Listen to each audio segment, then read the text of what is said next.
Hello friends, welcome है आपका आज के वीडियो में नॉलेज विद किरण में।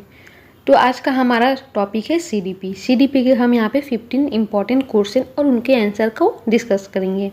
तो यदि वीडियो आपको अच्छा लगे तो प्लीज़ चैनल को लाइक, शेयर और सब्सक्राइब करना नहीं भूलिएगा और वीडियो को पूरा ज़रूर देखिएगा। तो चलिए, हमारा आज का पहला सवाल है, निम्नलिखित में से कौन सा सूक्ष्म गतिक कौशल का उदाहरण है? ऑप्शन देखिए, लिखना, चढ़ना, सोना, दौड़ना।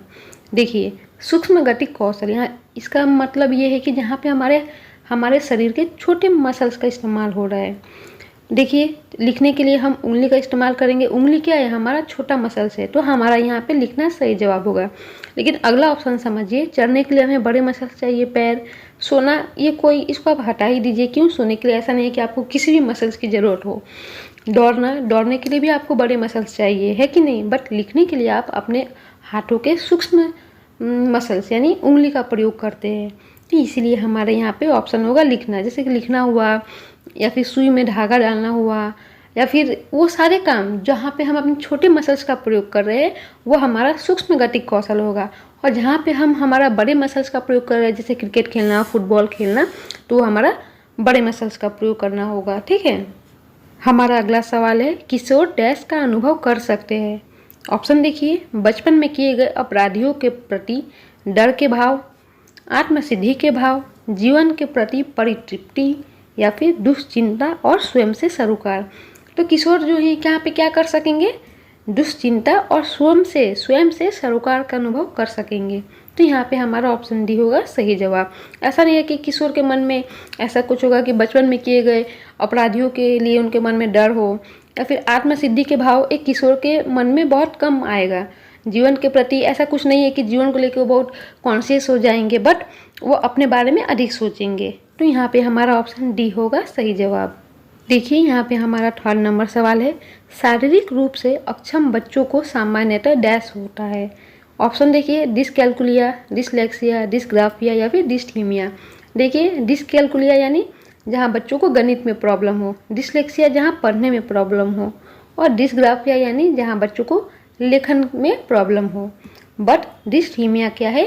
डिसथीमिया में बच्चों को शारीरिक रूप से यानी उनके शरीर में प्रॉब्लम होती है। बच्चों को शारीरिक रूप से बहुत सारे प्रॉब्लम है, जैसे कि चलने फिरने या फिर जो भी शरीर से आपका जुड़ा हुआ चीज़ है।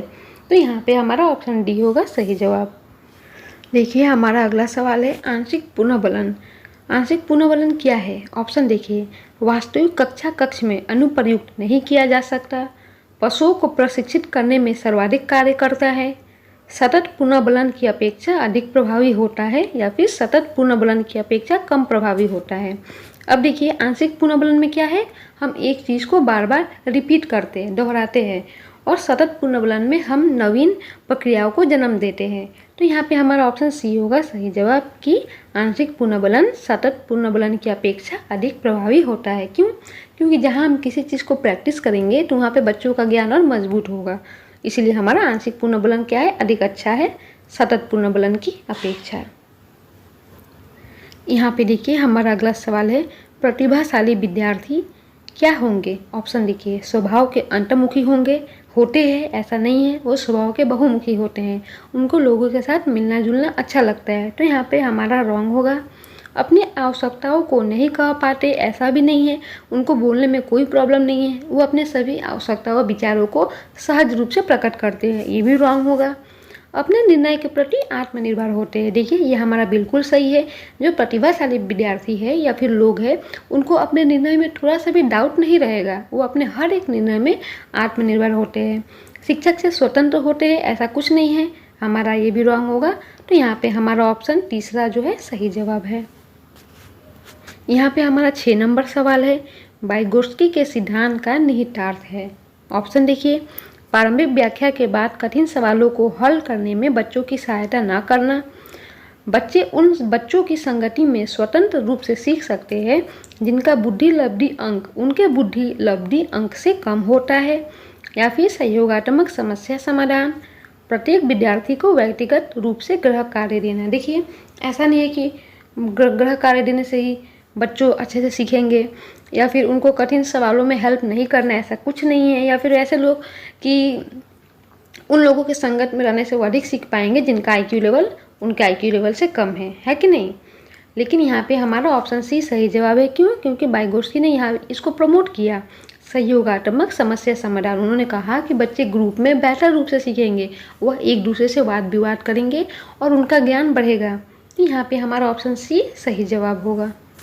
देखिए यहाँ पे हमारा अगला सवाल है, एक बच्चा जो डैश से ग्रस्त है वह साव को वाज और न्यूक्लियर को अनक्लियर में अंतर नहीं कर सकता। देखिए एक बच्चा को यह प्रॉब्लम है कि वह साव और वाज, न्यूक्लियर और अनक्लियर में कोई भी डिफरेंस उसको मालूम नहीं पड़ रहा है। तो उसको क्या प्रॉब्लम है? ऑप्शन देखिए, शब्द जबलिंग विकार, डिसलेक्सिया, डिसमोर्फिया, डिसग्राफिया। देखिए यहाँ पे कहीं ऐसा नहीं बोला गया है कि वह साव को वाज लिख रहा है कि नहीं, यहाँ पे पढ़ने की बात हो रही है। तो यहाँ पे हमारा ऑप्शन बी जो है सही जवाब है, डिसलेक्सिया। क्यों? क्योंकि वह साव को भी और वाज को भी, दोनों को वह एक ही पढ़ रहा है। न्यूक्लियर अनक्लियर उसको पढ़ने में बहुत प्रॉब्लम हो रहा है, यह दोनों उसके लिए सेम दिख रहा है, इसीलिए यहाँ पे हमारा ऑप्शन बी होगा सही जवाब। देखिए यहाँ पे हमारा अगला सवाल है, सीखने संबंधी निर्योग्यता सामान्यतः। ऑप्शन देखिए, लड़कियों की तुलना में अधिकतम लड़कों में पाई जाती है, अधिकतम उन बच्चों में पाई जाती है जो शहरी क्षेत्रों की अपेक्षा ग्रामीण क्षेत्रों से संबंध रखते हैं, उन बच्चों में पाई जाती है विशेषतर जिनके पैतृक अभिभावक इस प्रकार की समस्याओं से ग्रसित है, या फिर औसत में श्रेष्ठ बुद्धि लब्धि वाले बच्चों में पाई जाती है। देखिए ऐसा नहीं है कि लड़कियों की तुलना में लड़के पढ़ाई में कमज़ोर है या फिर वो कोई चीज़ सीखने के लिए योग्य नहीं है, ये एक मिथ है। तो हमारा ऑप्शन है रॉन्ग है, या फिर ये भी ऑप्शन भी हमारा सही नहीं है। क्यों? ऐसा नहीं कहेंगे कि जो बच्चे ग्रामीण क्षेत्र से बिलोंग करते हैं वो पढ़ाई के लायक नहीं है।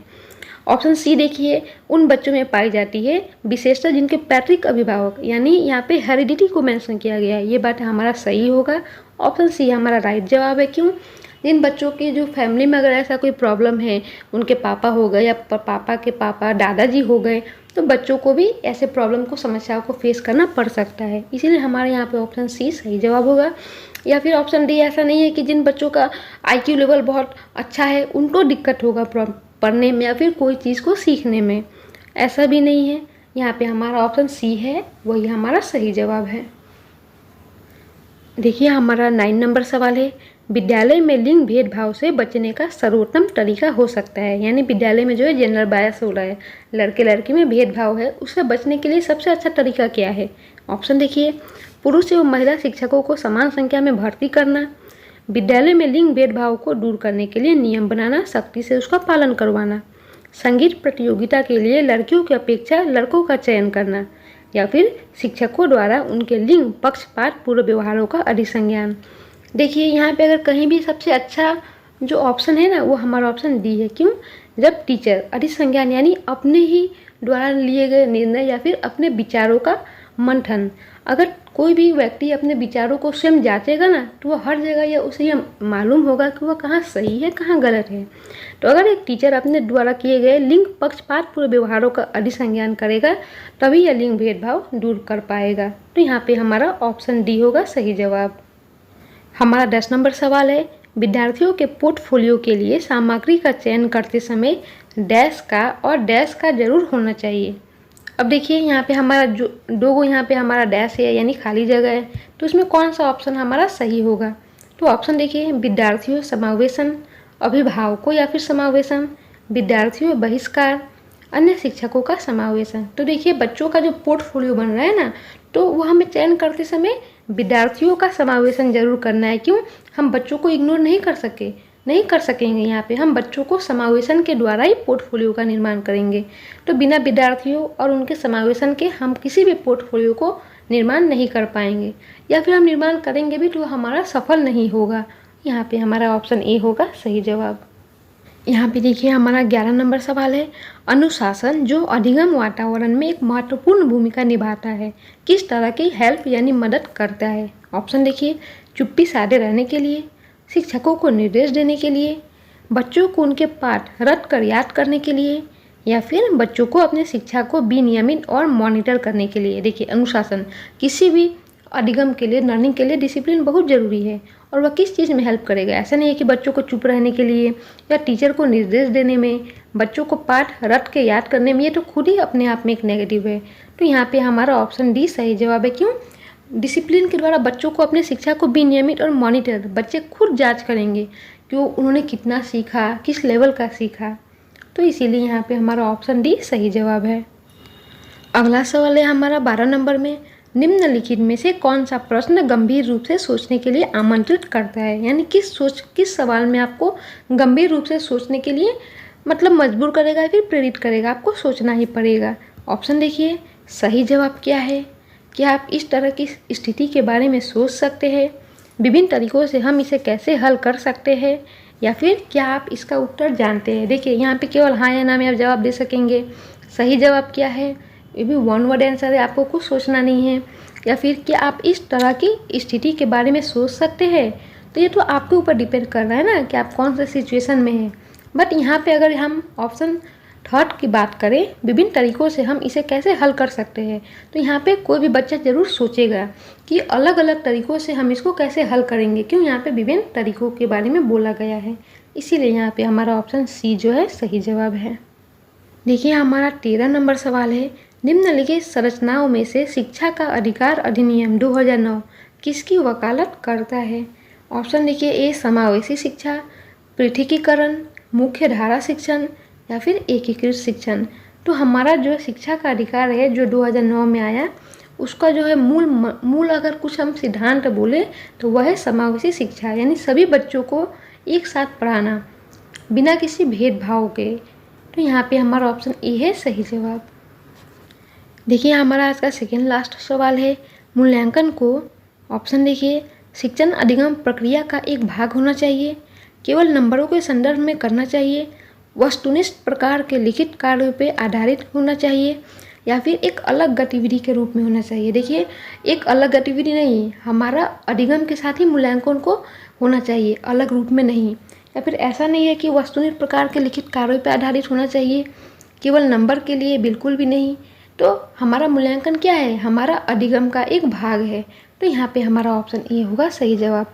मूल्यांकन को कभी भी अधिगम से अलग आप नहीं देख सकते, दोनों एक दूसरे के ही भाग हैं। हमारा आज का आखिरी सवाल है, बच्चों को कक्षा में प्रश्न पूछने के लिए मना करना चाहिए, अनुमति नहीं देनी चाहिए, पूछने से रोकना चाहिए, या फिर पूछने के लिए प्रेरित करना चाहिए। देखिए हम कभी भी बच्चों को कक्षा में सवाल करने से मना नहीं करेंगे, उन्हें रोकेंगे नहीं, हम क्या करेंगे, बच्चों को प्रेरित करेंगे पूछने के लिए, है कि नहीं, तभी बच्चों का ज्ञान बढ़ेगा। तो यहाँ पे हमारा ऑप्शन डी है सही जवाब। तो फ्रेंड्स हमारा वीडियो यहीं समाप्त हो रहा है। चैनल पर बने रहिए, आपको और भी ढेर सारे वीडियो देखने के लिए मिलेंगे जो आपके एग्ज़ाम के लिए बहुत बेनिफिशियल रहेंगे। तो आपका एग्ज़ाम जल्दी होने वाला है, आप भी प्रैक्टिस करिए और चैनल पे बने रहिए। वीडियो अगर अच्छा लगा हो तो प्लीज़ चैनल को लाइक, शेयर और सब्सक्राइब करना नहीं भूलिएगा। Thank you.